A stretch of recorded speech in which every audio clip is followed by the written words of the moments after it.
Kapulang Pilipinas, magandang gabi. Ngayon ay Marso 12, araw ng Martes, 2019, and welcome sa ika-51st episode ng WOTN. Nakalagpas din ako ng 50, 50 ha. Hawaii 50 ha. At nasa 51st na. Salamat naman sa Diyos. At ako'y nakaraos. At ako'y nakalagpas dun sa bingit ng matinding karamdaman. Muntik-muntik ka na po! Ganun lang eh. Ako'y nagpapasalamat po sa lahat. Hindi ko po muna kayo maisa-isa sa ngayon.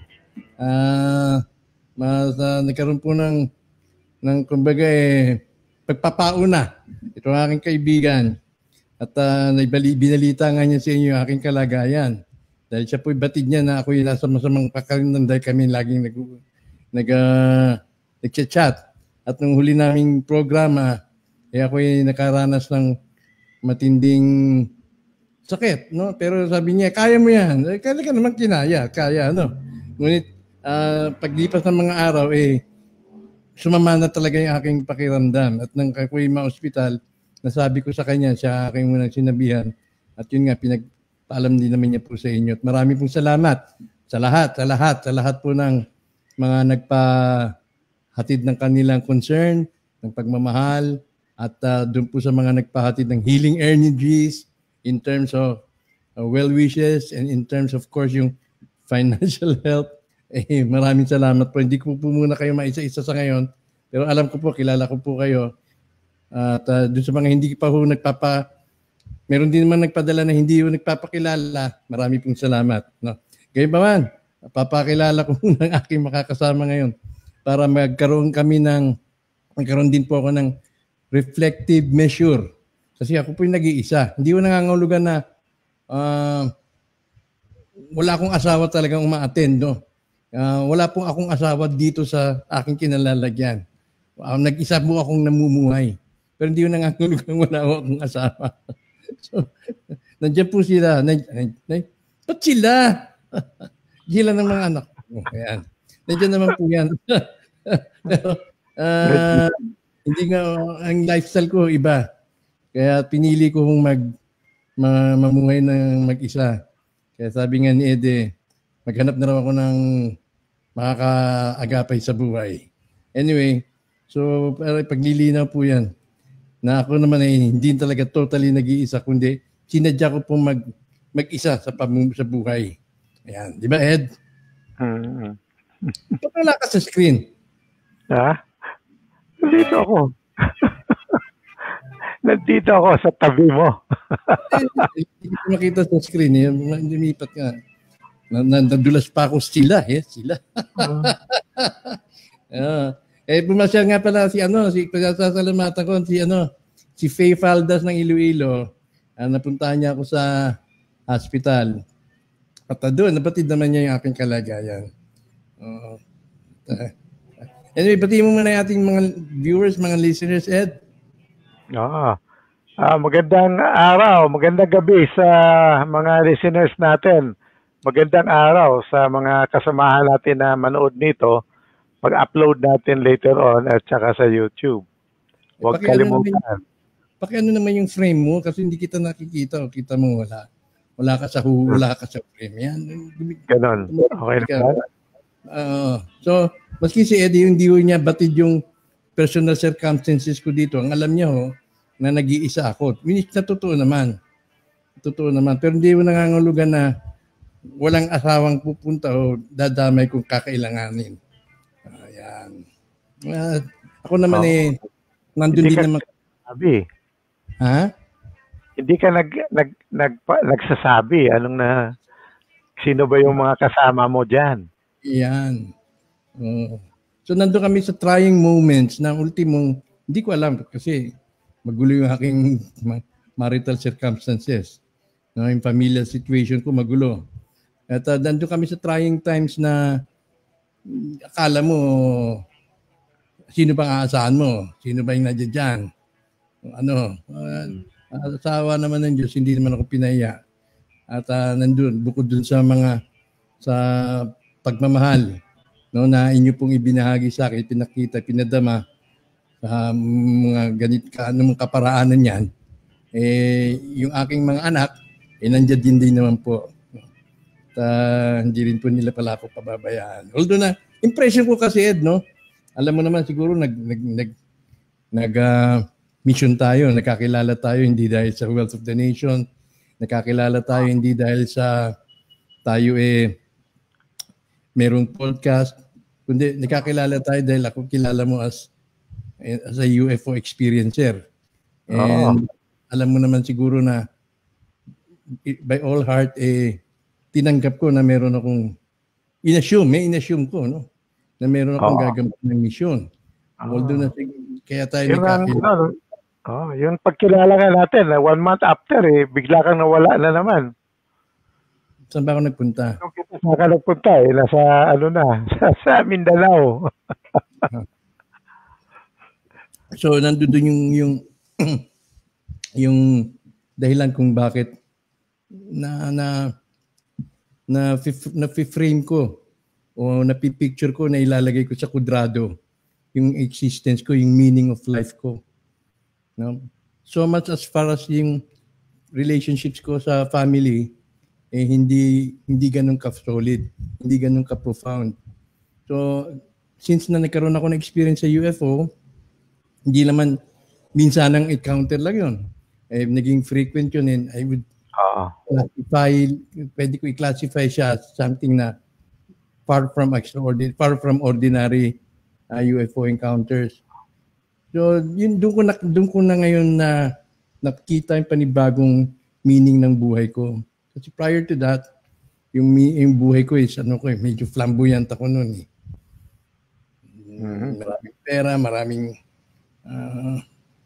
ganyan, alam mo na, maraming katabi, laging masaya, pero hindi inahanap mo yung kasiyahan, hinahabol mo lagi, hindi mo makita hanggang sa magulong buhay.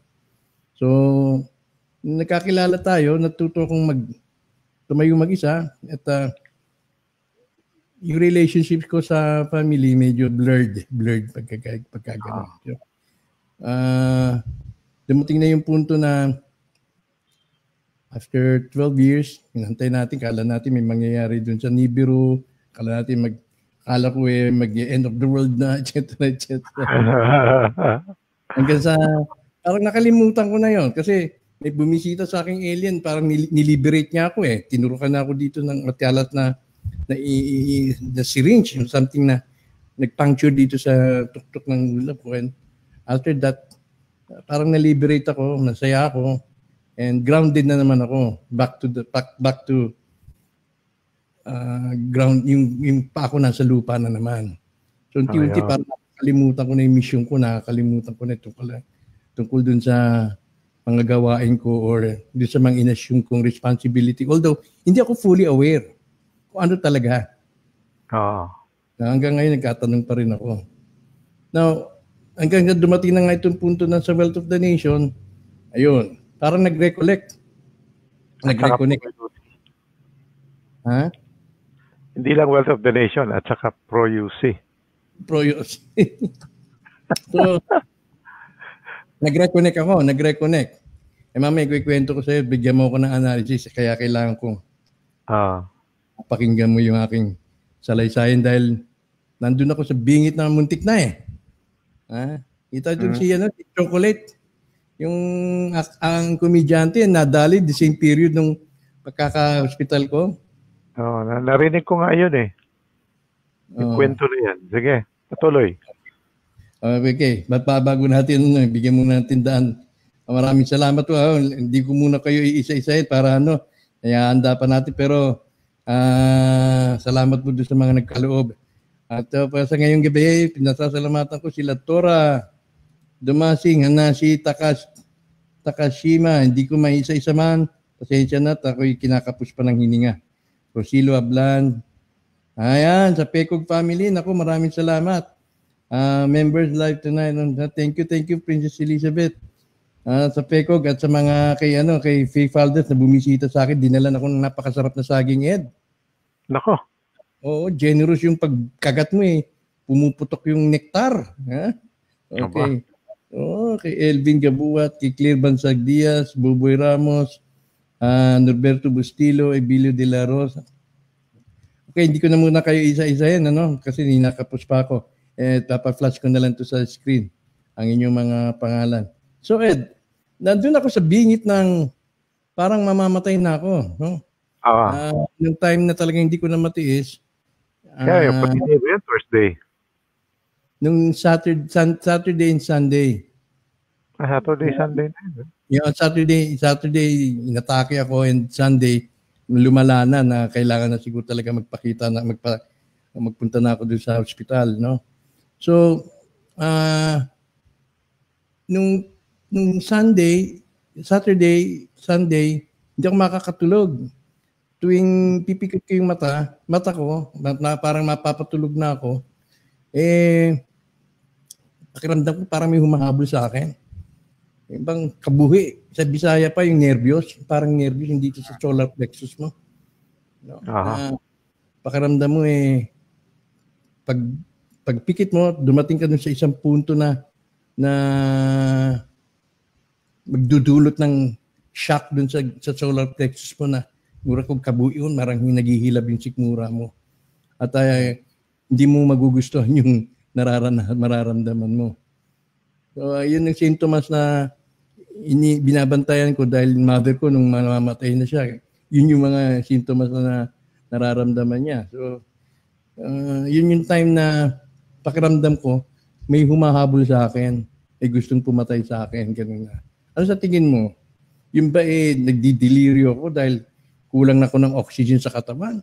Yung ba bahagi talaga ng proseso na kung napabayaan, tutuluyan may kukuha sa akin yung mga alagad ni Satanas? Well, ang una, yung kung nasa dream, kung awake ka, may difference yun kung you're dreaming or you're asleep or you're awake. Kung sinasabi mo hindi ka makatulog, actually, yun ang consciousness mo, baka yung ego, ang ego mo ang gumagana dyan, ang nagpupush talaga na parang uppermost na parang ayaw ka bitawan, parang ganun.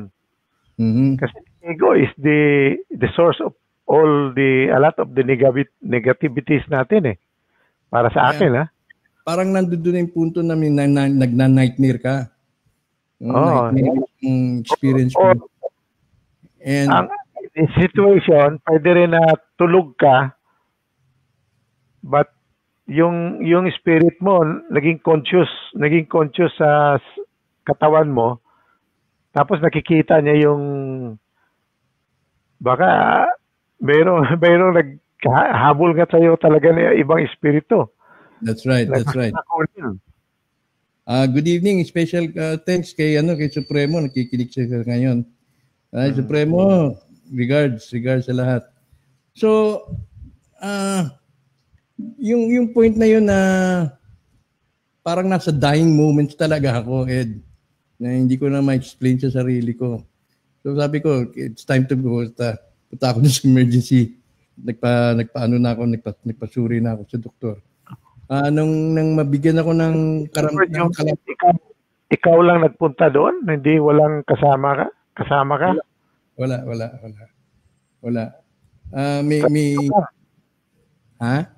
Nag-jeep ka? Nag-tricycle ka? Sikad lang. Malapit lang dito Dali mo ako doon sa emergency room. Pagpasok ko doon, kilala naman ako.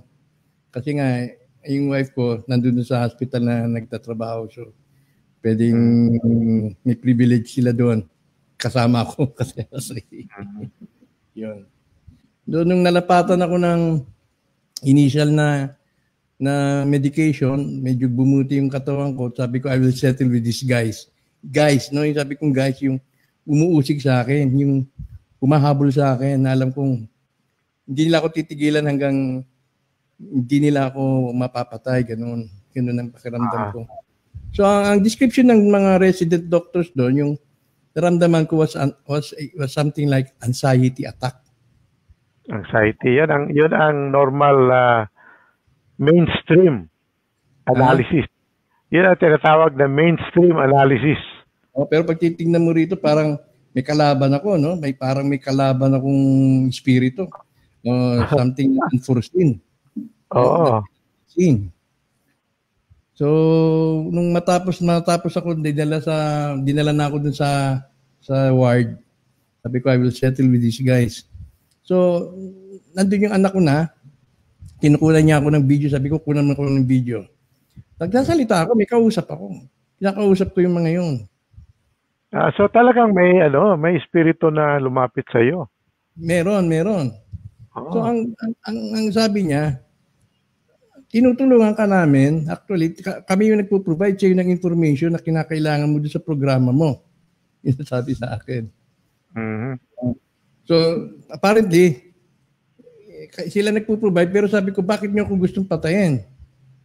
Bakit niyo ako pinahihinto? Kayo naman nag-ano. Sabi niya, ginusto mo eh. Kasi dumating pala yung punto na nagsabi daw ako na kung mamamatay, gusto kong mamatay, matutulog na lang ako. Hindi na ako gigising, gano'n na lang. Yun. Kaya sabi nga, be careful of what you wish for, di ba? Yun. Malakas na kasabihan yan.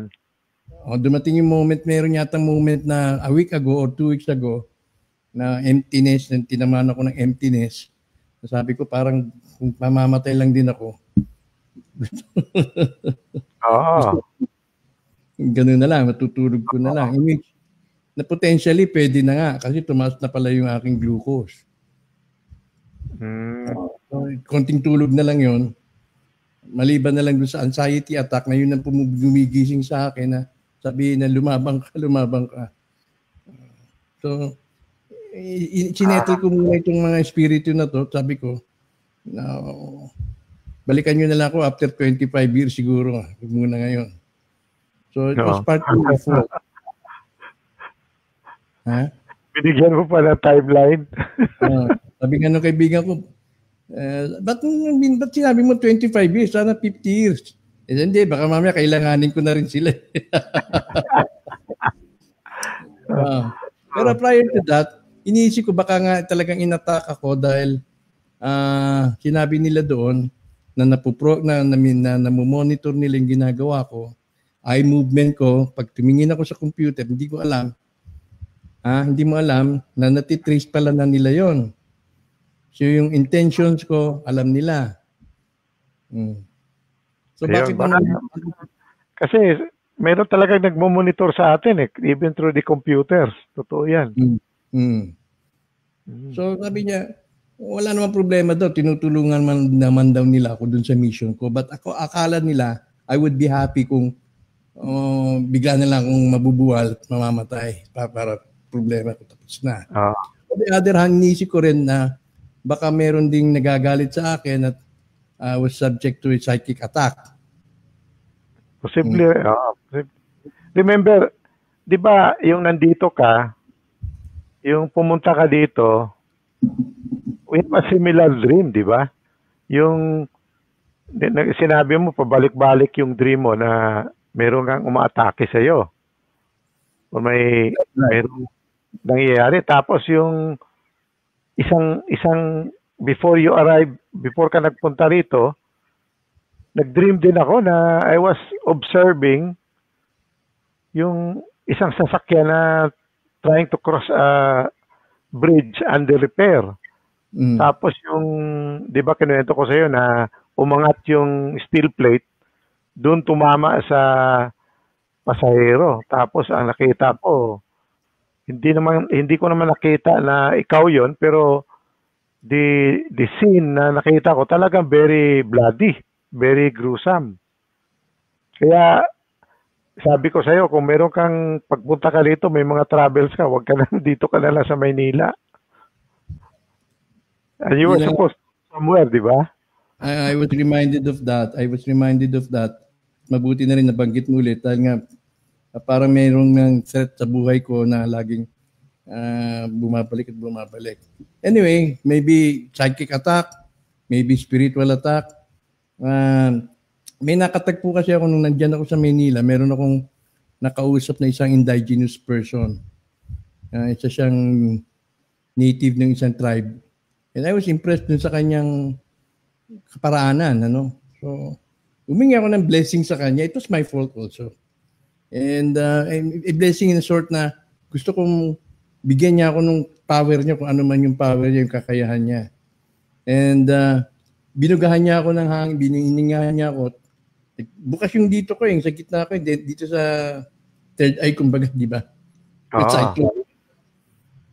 Binugahan niya akong gano'n. Then, naramdaman ko yung power ng kanyang buga. Siguro, hindi ko na manage yun. O baka yun isa sa reason kung bakit din ako nagkasakit. Posible rin yun kasi meron ngang nangyayari na ganyan na may psychic attack. Hindi gaya halimbawa dumating na yung punto na nakausap ko sila dun sa ospital. Sasalita ako. At although na putol-putol, pinarecord ko yun sa anak ko, naka-record yun. Although na putol-putol, sinabi ko dun sa mga umatake sa akin na huwag niyo muna akong balikan. Dahil may gagawin pa tayo. Ang isa sa mga manifestation yun, yung pagkatapos kong pagsabihan, hindi na sila wala na rin yung pabalik-balik dito sa tiyan ko. At isa sa mga napansin ko dyan yung ayan ang ganyan masama yung bumanat sa akin. Ayan, bumuti-buti na yung kalagayan ko yan. Isa sa mga binabantayan ko, alam mo Ed, yung paa ko yung daliri sa paa, saka daliri sa kamay. Kasi pagka medyo alanganin yung alanganin yung lagay mo, humahaba yung daliri. Humahaba yung daliri. Oo. Meron ako dito. Yan, Yan yung time na medyo alanganin yung lagay ko niyan. Mahaba yung mga daliri ko sa paa, Pero nung humusay-husay na, umuksi na. Sabi ka, okay na ako. Medyo wala na ako sa bingit ng kamatayan. Meron pala ganyan. Hindi ko alam yan. Hindi ko alam. Pagka yung tao mamamatay, malapit na, mahaba na yung daliri. Tapos yung pati yung sa paa. Kaya binantayan ko yun. Napansin ko, mahaba yung yung daliri ko sa paa. Kinunan ko picture. Napansin ko, okay na. Alaala mo pa yun, tapos minomonitor mo na sarili mo. Minomonitor ko na sarili ko. So, ang lesson ko nito, medyo nasa gitna ako ngayon, Ed. Dahil wala naman akong feedback mechanism, Ano kaya yung nangyari sa akin? Was it a psychic attack? Spiritual attack? Kapal attack? Internet attack? Or isang kaparaanan na, kumbaga, namumonitor nila yung objective ko and siguro sabi nila wag ka na munang mag-border dun sa mga ganyang sensitive issue at magpa-huway-huway ka muna. Ano kaya yan sa tingin mo? Well, ang una from a physical plane, kailangan talagang malakas ang katawan mo. I mean, there is no question about that. Kailangan i-maintain mo yung katawan mo. Kasi when you become weak, then you are prone to illness or sickness. Siyempre, marami ka nang iniisip ngayon. Yung iniisip mo na psychic, parang you want to maintain a psychic defense or a psychic shield or a psychic protection. That's right. That weakens because yung mental state mo ngayon is weakened due to the illness of your body. May connection naman para sa akin diyan So importante talaga 'yon na you keep your body strong and well. Especially if you are involved in things like this. Yung ginagawa natin na especially sa iyo na ikaw ang frontman diyan, na itong mga grupo na minsan by the very nature of the things that are being done, or yung ginagawa nila, there are always two aspects to it. Yung hinahanap yung physical, pareho ng gold, bullion, hidden treasures. Pero in the process of looking for that, meron din silang ginagawang spiritual. Diba? Na they ask the spirits to protect them, to guide them, or ipalabas na yung ginto. So what is happening is pag hindi, if you're not in the proper mode, hindi optimal yung katawan mo, pwede yung nakikita ka ng espiritu, tayo dito, nakikita tayo ng espiritu, especially when we try to make connections. Baka yung pagbuga sa'yo, yun ang parang it has opened the link. Yung interdimensional, kuha ka na dyan, mayroon ka ng capability to see on the other side. Yes, that's right. Mo pa na, hindi ka naman ready nun, or out of the blue, you ask for it, na hindi ka pa ready yung katawan mo to protect yourself from any negative things. Pumasok lahat yun sa'yo. Baka ang pumasok yun, hindi lang positive, pati negative. Yeah, that's right. Hindi ko na-manage yun. It was quite, reckless na pahintulutan yun, So, ganoon pa man, talagang nandun ako sa bingit ng kamatayan. Ito, si Chocolate, naisahan. Ganun din yung symptoms, na difficulty of breathing, etc., etc. Well, on the other hand, Ed, sabi nga sa akin ng yung nakausap ko yung kukuha sana sa akin, yun, na may monitor nila sa eye movement ko pa lang, sa ginagawa ko dito sa computer, mayroong kaparaanan na mamomonitor nila yung intention mo at yung yung objective mo. So, pero sabi ko sa kanila, wag na nila akong guluhin. Wag na muna nila akong bisitin. Kasalanan ko rin naman kasi. Nag-iisip-isip ako. Pwede pala yun. Nagsosolo ka kasi. Sabi ko sa'yo, hanap ka na lang ko dyan. Sasama sa'yo. Kailangan samahan ka. Pero maganda lang ako mag-advise. Ako ngayon, gano'n din. Ayun, so pag-uwi ko, nakaraos naman, awa ng Diyos. Naka-oxygen ako, only oxygen, only antibiotic, only nebulize. Pag-uwi ko, diabetic na ako. Ayan. Kaya pala sabi mo, susundin mo yung aking suggestion na ampalaya juicing. Pwede. Ayan, God's warning. Oo nga naman, may winawarningan na ako. Good evening kay Supremo, sabi ni June Marie. Ay, gandang gabi sa lahat. Pero mamaya may re-reveal ako ha. Kasi nga sabi ko sa iyo, yung converging point. Yung experience ko yun. Juncture, intersection. Yung intersection, nire-remind din sa akin na, meron ka ring mission dito sa pagiging UFO experiencer mo, UFO documenter mo. Yung time na yun, baka nakakalimutan mo. Remember, hindi ko makalimutan yung sinabi mo noon. When you ask them na kunin ka na rin. Anong sabi sa'yo? Wag na, punta ka dito. Ang gagawin namin dito, ang ginagawa namin, ganun din. Mas marami ka pang magawa dyan sa baba kaysa dito sa itaas. Maiwan ka dyan sa baba. Di ba yan nasabi nila sa'yo? Not exactly in those words, pero yun ang the gist of the communication sa'yo. That's right. Anong gagawin mo rito? Kung gagawin mo, ginagawa na namin. Diyan ka lang kasi may gagawin na hindi namin kayang gawin. Sabi ni Nick, brother, glad to see you strong and kicking. May mission ka pa sa mundo. Malakas ka pa. Malakas nga ako kay Lord eh. Sabi ko kay Lord, God, Pag namatay ako, gusto ko tutulog ko na lang. Bibigay na sana. Ibibigay niya na. yan. Hindi na ako pahihirapan. Diyos ko, kaso wrong timing.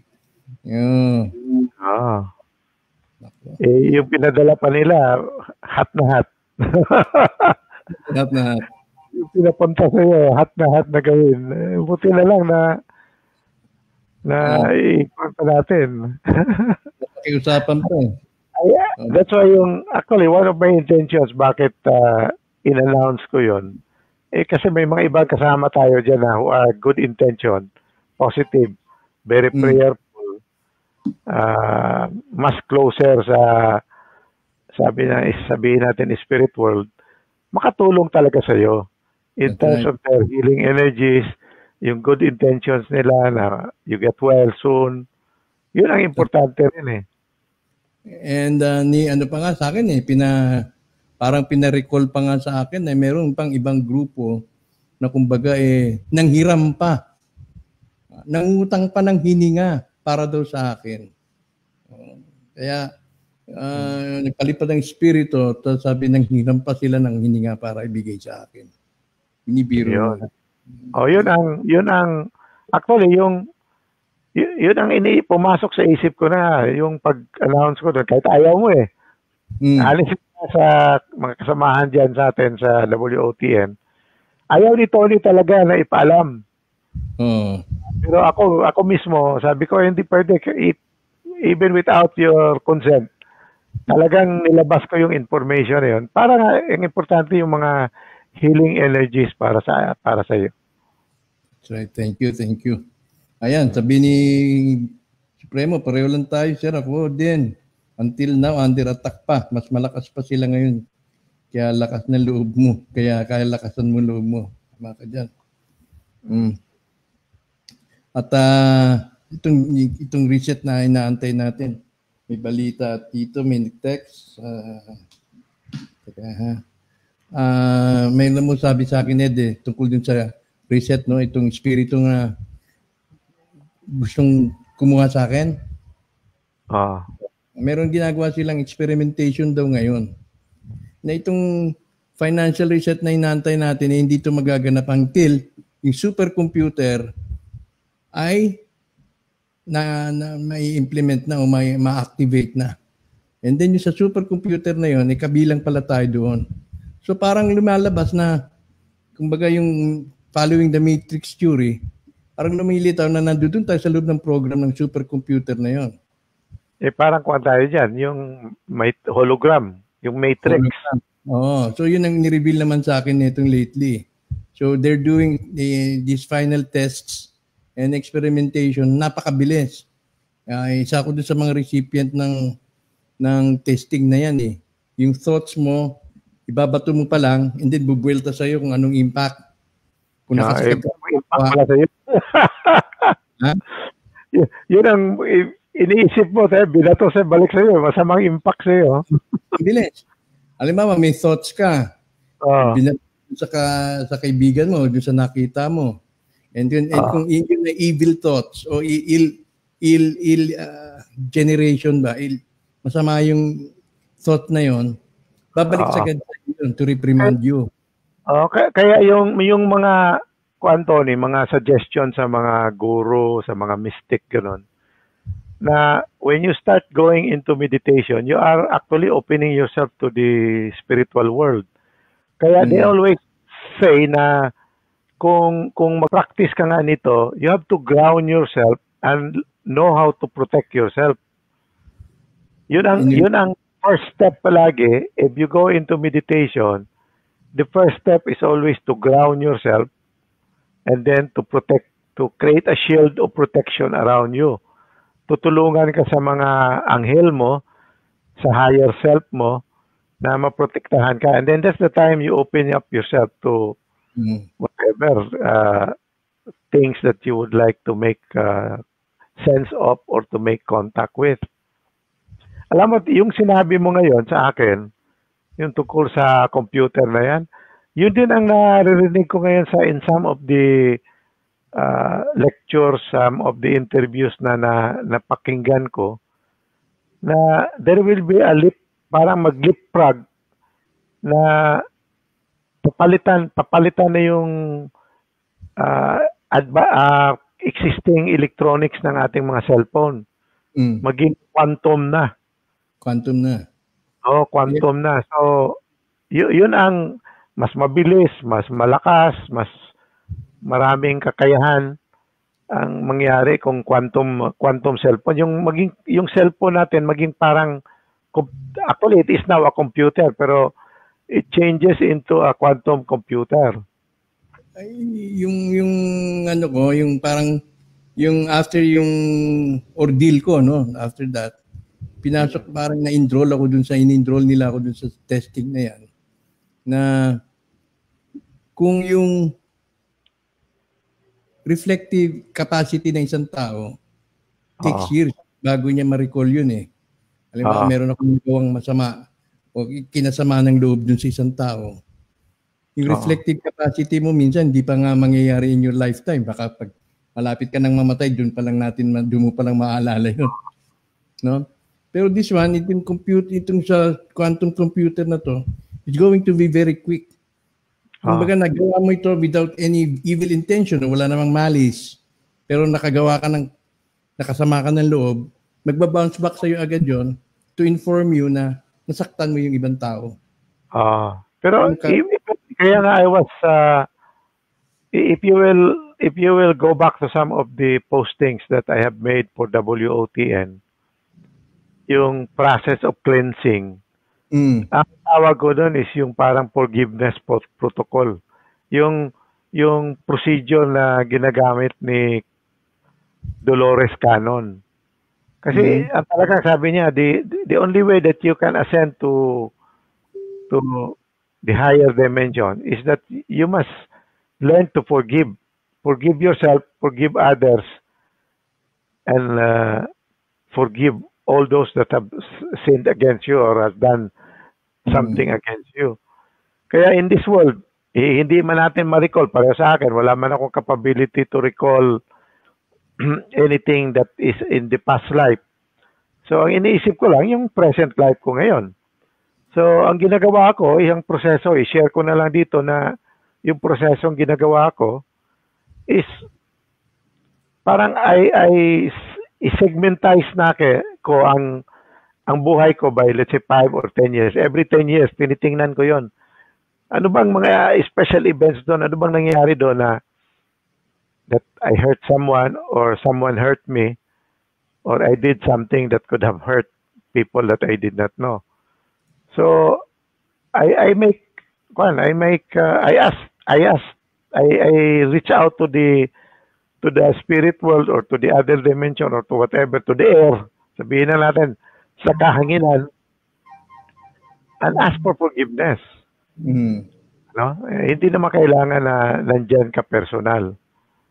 So I've gone through this process, I've gone through this procedure several times. Actually, hindi lang one time. Parang pagdating ko sa dulo, babalik na naman ako.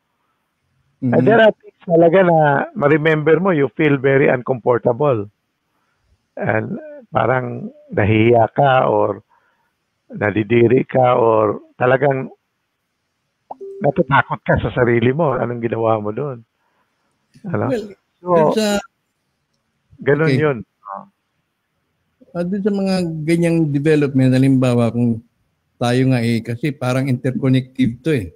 Yung thoughts natin magkaka-interconnected, intertwined, di ba? We are all interconnected. We are one. We are one. Itong podium, itong sa platform natin sa WOTN na nagma-manifest na we are one. Parang ganun, di ba? Although ang intention natin yung talagang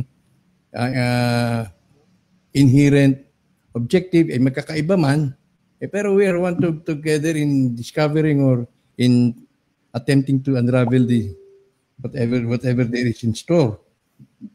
So kung itong reset na inaantay natin, hindi pa matutupad, it goes beyond yun sa financial reset na mechanisms. Kaya yung total operating system ng computer na nagpapatakbo sa atin.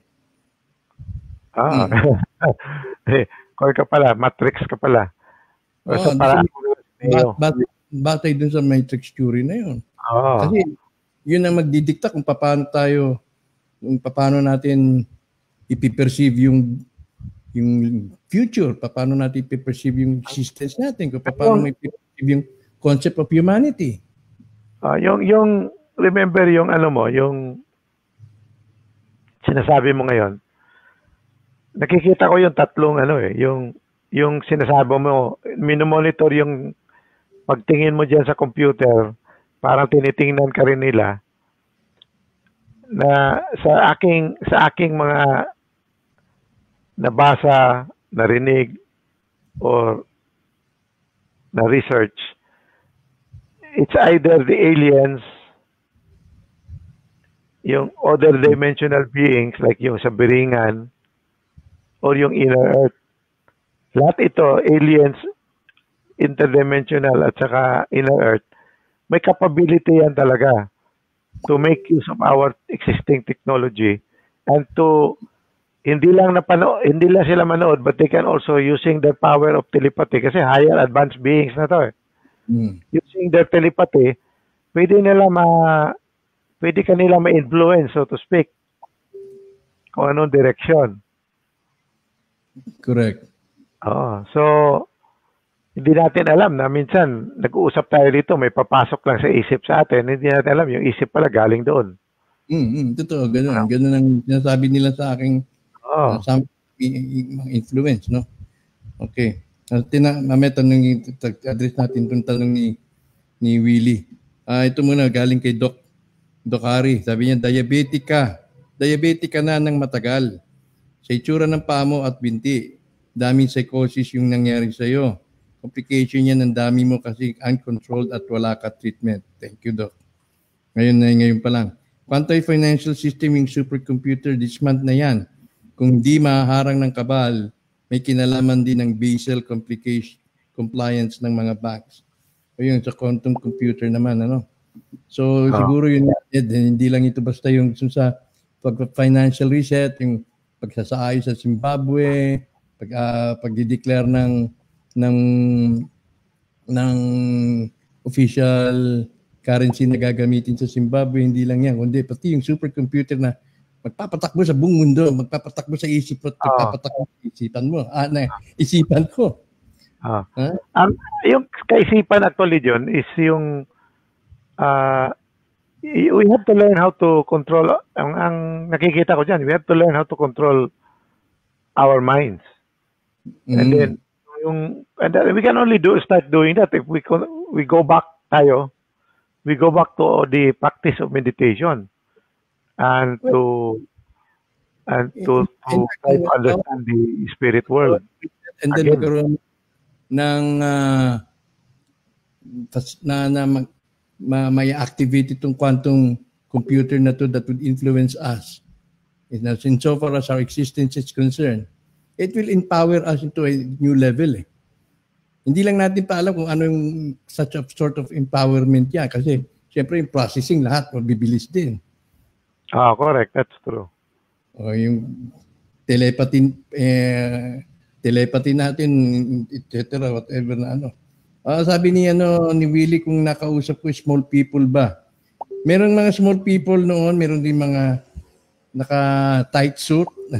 Baka yung tanong niya yung ngayon. Yung ngayon, hindi. Average ito. Normal lang to. Pero apat sila.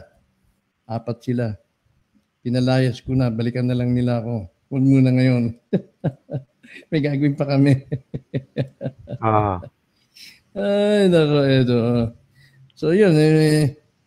Ayun ang aking pakikipagbuno kay kamatayan itong nakaraang linggo. Ano yung sabi mo na mayroong balita? I'm as curious, I think, as the others. Anong balita? Sabi mo, meron kang news or a report other than you're getting sick. Getting sick lang . So, yun ang balita ko tungkol dun sa supercomputer na yan.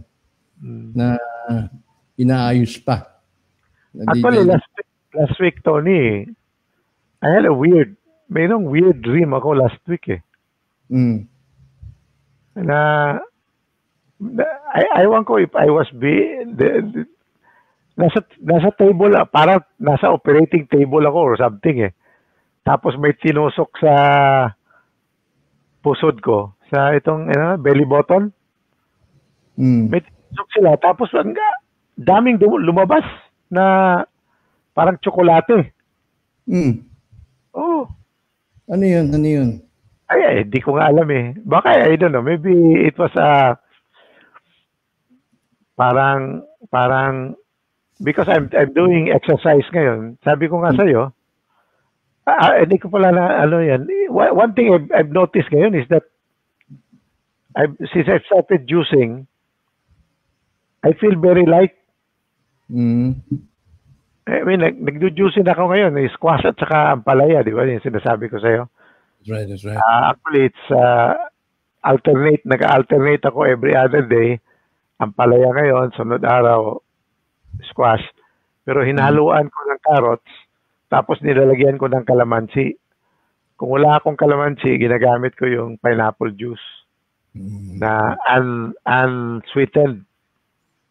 Tapos biniblender ko yan. Yan ang ininim ko. So that substitutes.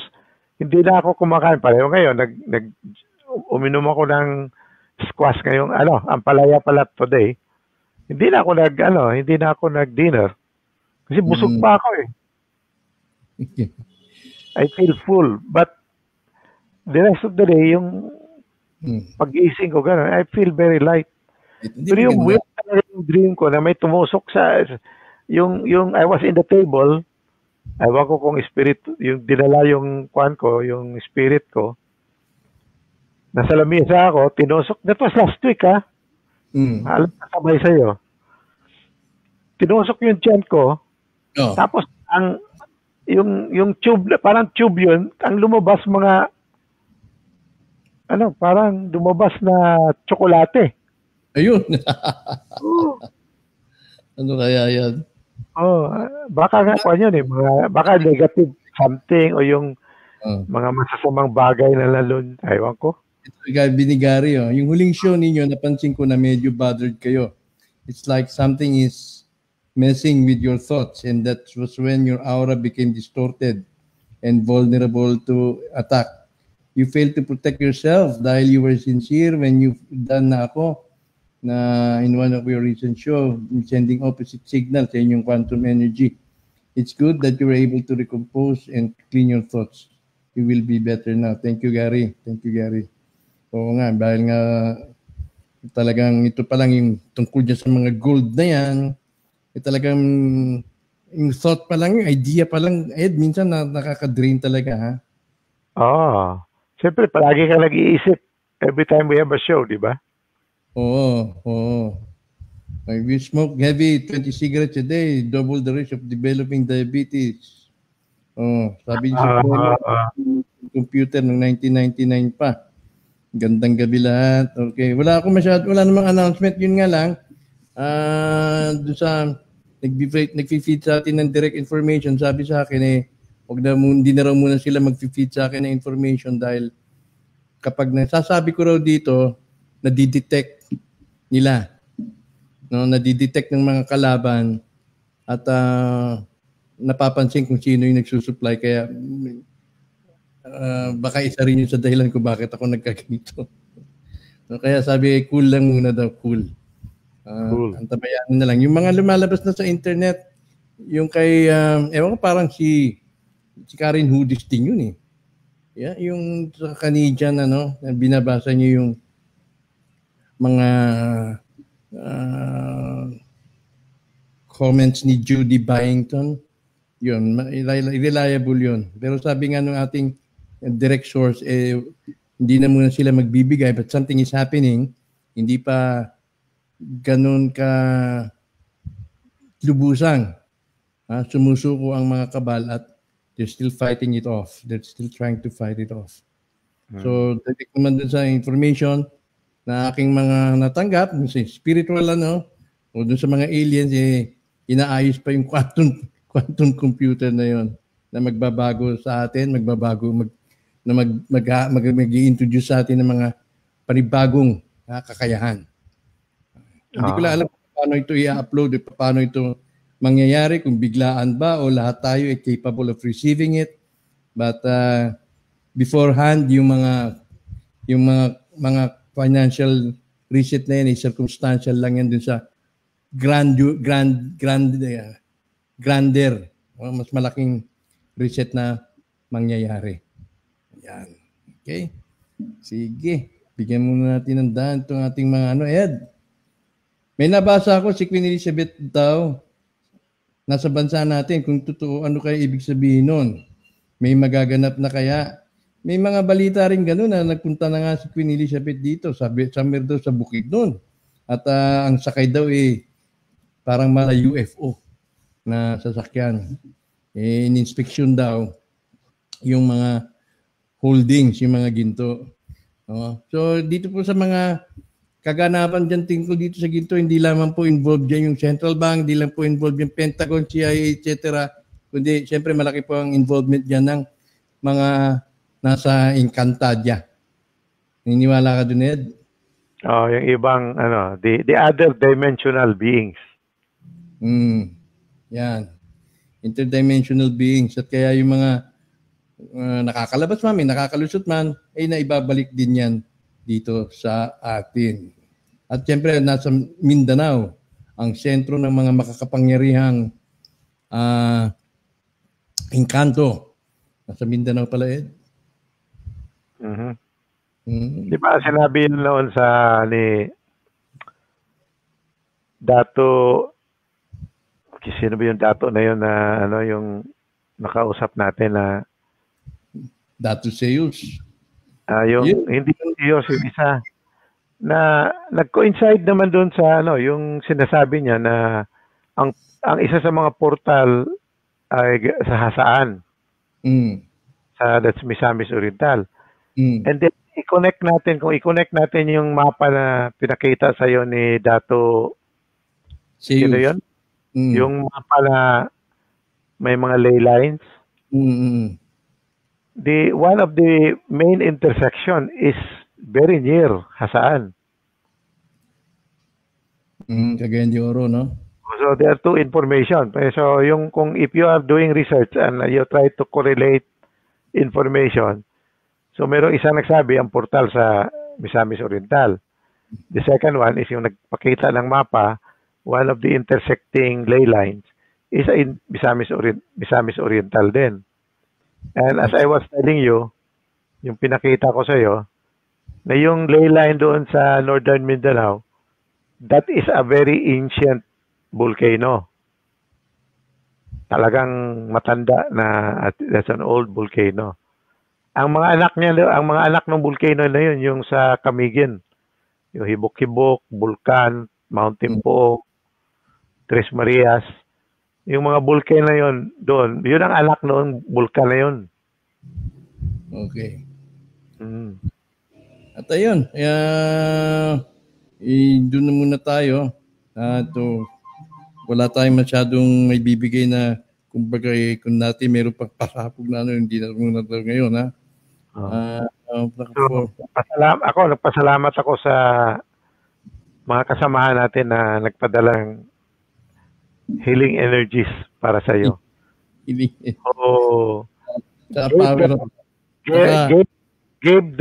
you their love. Yeah, thank you. And additional pocket power, ha? Pocket power. Yung pocket power, importante rin yun. Because we have to take care of 3 dimensions. The spirit. Hindi ko nga maintindihan. Ano ba dapat natin gawin dito? Marami na tayong prediction na although nasasabi nga, patience is a virtue. Antay mo na tintangan. Pero, yung gaya halimbawa ng Iraqi dinner na yun, reset na yun, wala pa rin nangyayari. No? Ayan, may lumalabas na naman na binabasa ko na pinapalabas ni Rose. Yung kay Queen Belinda ng Sultanate of Sulu. Ang inaawa yata si King King Tiburcio. Oh. Paratang hindi sila nagkakaintindihan. Well, anyway, isa yun sa kailangan titingnan natin. And then, what's happening to this God culture? Oo. So, ayaw namang matake sa iyo. Yung God culture. Inayawan mo. Binudo ako ng mga African Jews. African Jews. Ay, nako talaga, Ed. Okay, siguro balik na tayo sa Webes para kung may mga update, kung may magpagkakaloob pa. Pero sige lang, hindi tayo matatakot. Ha? So, sa panahon natin, makibaka, huwag matakot. Oo. Pero yun nga, bigyan mo ako ng assessment mo, Ed, kung ano ba talagang role ko. Bigyan mo ako ng feedback. Ang role mo talaga dyan is, a lot of people, since meron kang connection hindi lang dito, pero on the other realm.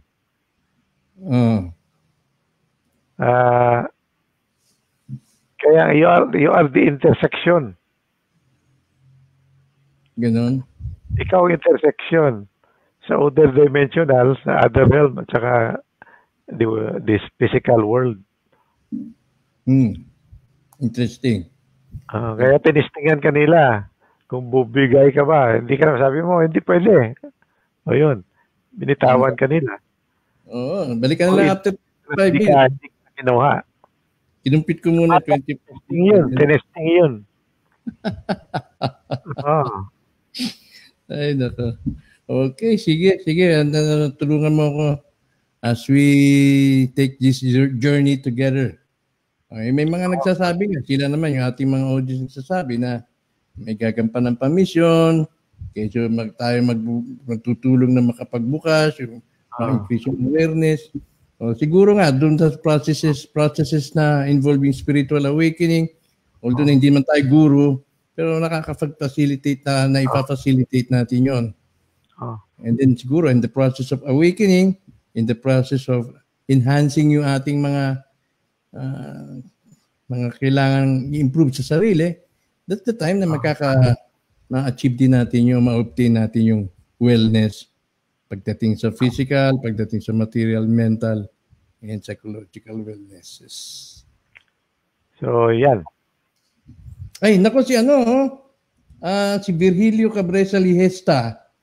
Sa ano yung saan? Taga rito ako. Taga Cagayan de Oro ni si Virgilio Lihesta, Ed. Unya, nandun siya sa mountain o doon sa high level na lugar. Meron siyang nakita na malaking dakong taklobo. So, ibig sabihin, paano napunta yung taklobo dun sa taas?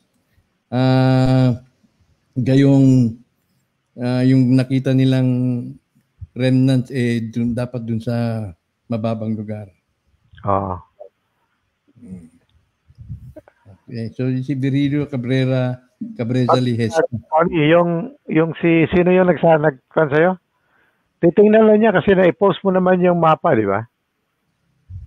Meron siyang preview show natin Makita naman niya kung saan yung intersection na yun, yung sa malapit na saan. Pero nasa bundok yun Kasi yung volcano na yan, nabiak yun. Kasi nag-flow siya towards kami, Mambahaw. The other side of that is Hingog City na Ayan, si Angela, yung aking anak na matyagang nagbantay. Okay, sige. Okay, Ed. Ito na muna tayo. Kunting biglayin at ako'y kinakapos muna sa ngayon. Maraming salamat na magpapod ng kanila. Mag-relax ka. Relax muna tayo. Okay, good night muna. Mag-good night muna tayo. Good night ka na muna. Kailangan. Good night to our friends. And again, thank you for all the help that you sent my good friend Antonio. Thank you. Thank you, Ed. Okay. Ayan po, Maraming salamat. sa inyo muli. Sa inyo pong atensyon na ibinigay. Isikapin po na inyong lingkod na magampanan natin itong gawain dito sa WOTN. Kung ano man yun, kung ano man yung dapat gawin sa ngayon hindi ko pa batid. Wala pa akong nakakabatid pero tayo laging handa. Ayan po ang nagbigay sa akin ng dahilan kung bakit palayasin ko. Dahil minsan may empty moments po talaga ako. Minsan naisip kong lilisan lang din ako sa daigdig mabuti pa natulog na lang ako. Mukhang ibibigay. Mukhang pagkakaloob na sana. Sabi ko, muna pala, hindi pa ako ready. Sabi pa kang gagawin sa WOTN. Kung ano man yun, hindi ko pa po alam. Kaya nga tinatanong ko kay Brother Ed. At siguro tutulungan niya ako as the days go on. Kung para i-assess namin kung ano talaga yan. Connecting dun sa aking experience as UFO contactee back 20 years ago hanggang sa ngayon, tingnan natin kung hanggang saan tayo dadali nito, no? So, hang on at naway magkasama-sama tayo and pagdating ng panahon maghahanapan natin ito ng kasagutan. So, hanggang sa susunod na pagtatanghal ng WOTN episode, ako si Anton Israel, sa ngalan ni Ed, Neri, sa ngalan po lahat po ng sumusuporta, lahat ng tumutulong, lahat po nagpadala ng kanilang well wishes, mga commentaries. Ako po ay nagpapasalamat sa inyong lahat. Okay, may pahabol dito may nag-text. May nag-text. Tandali mo na. Sabi pag nakuha ko na ang central clearance, malalaman na ang tunay na bagong signatory. May bagong signatory pa? Meron bagong signa, Ed? Mayroon na, May bagong signatory daw, ha? So, ibig sabihin, yung signatoring nakilala ko, hindi na siya. Malalaman mo natin yan. Ako. Interesting. Sige. Gayon pa man. Sa lahat po, nagpapasalamat po ako at nag-iwan po ng isang magandang gabi sa kanilang lahat. Uli, sa Thursday, sikapin po natin magbumalik para sa episode number 52. Pagkatumbas na yun ng 1 year, Ed, Ang 52 episodes, katumbas na yun ng 1 year na pagtatanghal. Wealth of the Nations. Okay, so hanggang dito na lamang po. Magandang gabi sa inyong lahat.